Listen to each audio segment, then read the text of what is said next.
ክርስቲያኔ ተዝበርነ እንኳን ማሰላነ እንኳን ቆና ያሰላነ ዛሬ ደግሞ ይዘንላችሁ የምንመጣው ያኔ ድሮ ልጅ እያለን ቤት ውስጥ የሆነ ነገር ስናጠፋ እናቶቻችን ሊመቱን ሲሉ ሮጥን አምልጠን ከበር ስንወጣ እናቶቻችን አይዘብርከ ባለፍክው አትዘበር አትላቅ እያሉ ይሰልቡናል። ምን ማለት ነው? ይሄ እርግማን ነው። እርግማንን ወጋን። ግን አትዘበር ማለት ምን ማለት ነው? አትመለስ። ባለፍክው አይዘብርከ ማለት ነው። በሄድክበት አትመለስ። አትላቅ ማለትስ ምንድነው? አትደግ።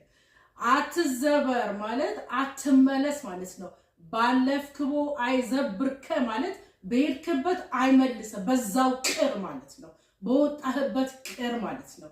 አትላቅ ማለት ደግሞ አትደግ ማለት ነው። ይሄ እርግማን ነው። እርግማን የተረገመ ይሁን። ለማንኛውም ከልባቸው አይደለም የሚረግሙ በንዴት ላይ ሆነው ነው። ከዛው ደግሞ ንዴታቸው ትንሽ ሲበርድላቸው ደግሞ ገብተው ጌታ ሆይ ልጄን በሰላም መልሳት ብለው ይጸልያሉ። እናቶቻችን ግን ይቅር ብለናቸዋል። ዛሬም ደርሰናል። ለማንኛውም ልጆቻችንን እየባረክን እናሳድግ፣ በረከትን እንልቀቅባቸው። እንኳን ማሰላነህም ማለት ደግሞ እንኳን አደረሳችሁ ማለት ነው። እንኳን ቁና ያሰላነ ማለት ደግሞ እንኳን አብሮ አደረሰን ማለት ነው።